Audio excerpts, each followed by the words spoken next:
Hey, Mark Meldrum Sponsor Garage. Welcome to Friday. And we're working on something a little bit different today. We're in Mike's other garage. It's across the street from the garage where I usually work at. But I'm working on a 1941 Dodge truck. And this has got a flathead 6 in it. It's a WF32 model, which from what I looked up is a 1 1/2 ton truck here. So this is a dually truck. I'll get some other pictures up for you. We had it covered up with plastic while they were, we're still under construction over here in the second barn. They were blowing in insulation and all sorts of crazy stuff that had dust going everywhere. And now we've got some heat over here. It's a more comfortable work environment. We've got some other projects going on that I'd love to show you, but they're kind of top secret right now. So we'll show you those later. But today we had a problem with the truck. Mike went ahead and tried to start it up, and it did not start. The battery was kind of dead. So he hooked up the battery charger and forgot to turn the key off. So while the battery charger was on, the key was on, and you're running maybe, 30 amps through this thing, he started to see some smoke come out of the engine compartment, and they shut things down, and fortunately nothing caught on fire. But what I did find, I'm going to show you, basically they burnt the coil out. I'll show you that. They burnt the wire going to the coil all the way back to the ignition key. I mean, that was totally fried. And then I suspected maybe the points were burnt out too, and I took the cap off the distributor, and yeah, the points were actually, the plastic pieces on the points were actually melted. So we're gonna work on this thing a little bit today. I've got a bunch of history on the Dodge truck. Like I said, this is a W series. They started out making this from 39 to 47, and the majority of these trucks went to the war effort. So it's kind of rare to see a Dodge truck, 1941 vintage, for the U.S. population, because you remember World War II was going on, and all the vehicle manufacturing was going towards the war effort. But who knows? Maybe this truck hauled war parts around. I don't know, but it wasn't an army truck. It was a actual consumer truck. It's pretty cool. They've got like I said, it's got a flathead 6. This has been converted to a 12-volt system to make it a little easier. Originally, these were a 6-volt system, but as I come up with different things, I've got a little printout of it, so I got some notes on it today. But it's amazing how many, they probably made over 300,000 of these trucks. So it was pretty versatile, as in with the flathead, a flathead 6, straight 6-cylinder. So parts were interchangeable. I mean, this engine went in tanks, it went in trucks, it went in, and they made a lot of these trucks. So it was pretty easy to pull parts from here and there, which was very important when you're over in Europe, or some of these trucks even went to Russia. Some of the Canadian-built trucks were made to lend and lease to Russia. I mean, I'm finding out all sorts of crazy things about this particular model truck. But I think this one was made in Detroit. I'll look at the VIN tag again and do a breakdown on that later. But as for now, let's show you what's going on with the actual points on this. I've got it on the bench. I'm going to take it back across the street so I can clean it up and get the new parts installed, and then bring it over here and reinstall it. So here we go. So here's what we're dealing with, and this is very hard to deal with. I got this big fender that I've got to lean over and get down in here. And if you see that hole towards the center of the screen, that's where the distributor was. And this is kind of crazy. Look where the coil is on these things. They put the coils up here, and they're just kind of have some metal crunched around it, and you just push it in there. That's how it's held in place. So I've already got a new wire made up here. Got a new coil on there.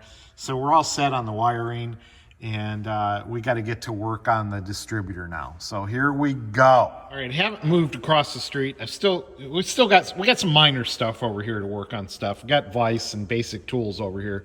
But before I go back across the street with my parts, I thought I'd show you this this coil here. I mean, it melded so bad on this side that the pin actually popped right out of there. And then I have, the points aren't in here right now, but you can see how dirty this is. And this this wire is pretty melded up there.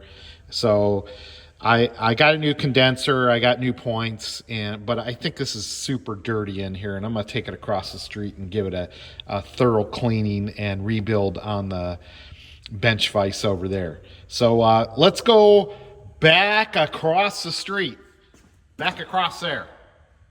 Yeah, you can't fix stupid. All right, so I've got this brushed up and cleaned up and stripped down a little bit, and it's kind of cool.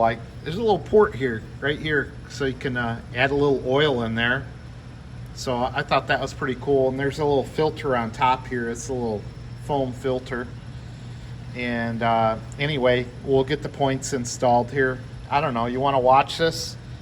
Hang on. I'll set the camera up on the tripod so we can struggle along together. And boy, it's got a name tag and everything on there. So you can see that, focus in on it. Pretty cool, Chrysler Corporation, very cool. But I went ahead and I got the parts. I mean, you can buy these parts from O'Reilly or whatever. That's where I got mine. So you can see we got the points here, and you can see they're kind of tricky. They come in a spring here. You got to wind that spring back up and put it back on.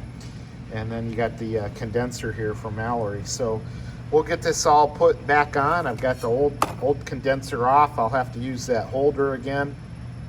And then we got a little packet of grease here for the points, and you can put that on around here. So, as you know, as this winds around here, the points open and close, and I'll show you that when I get it together. But this is what causes this little device here with the points on it, causes it to push the points open, and then it rides down on the cam there and closes. So let's check that out. All right, I set this up so you could see it a little better here. So the first thing I'm going to do is screw back down the coil. And of course, I'm glad I take pictures as we go along here, because I don't have any manuals for this thing. And I don't know how it goes back together. So you got to take pictures along the way, which is very helpful. And of course, this started in the hole. Well, looks like I got it now. And then you're going to see me really struggle when I get these points going here. So all this is going to go back to this pin here. So we're going to take this, and there's a little post here. I don't know if you can see that. Hopefully you can see that post. It's a brass post, and they gave us this piece, and I've got to match that up. All right, so it's going to hold the springy copper piece together. And then, of course, the points got to come together. And then that's got to go on that, like that. And that's got to go like that. I don't know if you can see this. Let's see here. That's got to push down a little further. So I got 2 screws to hold it on there. Got a screw to hold it there. And of course, I left my screws over at the other shop. So I'm gonna have to dig up some screws. This popped up and out. Get that down in place. Gotta get this in place. They all go on the same post here, and they don't want to stay because they're all brand new, and these wires don't know where they're supposed to be yet. So you got to talk to them and tell them you're supposed to go here, and you got to bend them around and convince them that they need to go there. All right, I got one more screw that belongs right down here, and so we'll get that in when I get across the street. And so now we got to do, I need that screw right now. I'll find one here. We need that screw so we can set the points. Now they look, I don't know where they're gapped at. It's pretty wide. So just from eyeballing it. So I went and found an 832 screw, and it was too long, so I ground it down. I put a little washer on there, and now I've got it so I can tighten it up. And I looked up, it's amazing what you can learn on the internet by just asking Siri. And I looked her up. I said, hey, what's the gap for a 1941 Dodge truck and for the points? And it came back with 20 thousandths, and that seems pretty reasonable. So basically I can put as I turn this around, I can see the points are opening and closing. I don't know if you can see that, but I'll go ahead and I'll put that feeler gauge in there, and then I will adjust this. This little screw is on a cam, so it will open or close. So I'll make sure I'm on the high point of the cam there. There's the high point of the cam, so that's where the gaps is the widest. And I'll stick my little feeler gauge in there, and I can see it's too wide right now. So I'll tighten that up, and I'll tighten it up until I feel a little drag on there. Now this spring is really light, so there's not going to be too much drag on there, but I can see we're set up roughly about 20 thousandths now, and I'll go ahead and tighten this up, and that will lock me in place, and my points won't adjust anymore. All right, so now as you spin that around, you can see the gap opening and closing. I'll stick my feeler gauge in there again. I'll make sure I'm comfortable with that. Maybe got them just a touch too tight, but I think we're set just by looking at it. All right, so I don't know if you can see that opening and closing, but hey, we're back in business here. We'll get everything tightened up. I'll put a little, I'll take a little lube here, open that up, my handy dandy knife here. Watch me slice my finger. All right, and we'll put a little lube on the cam here, and we'll spin this around a little bit so the lube gets all the way around. All right,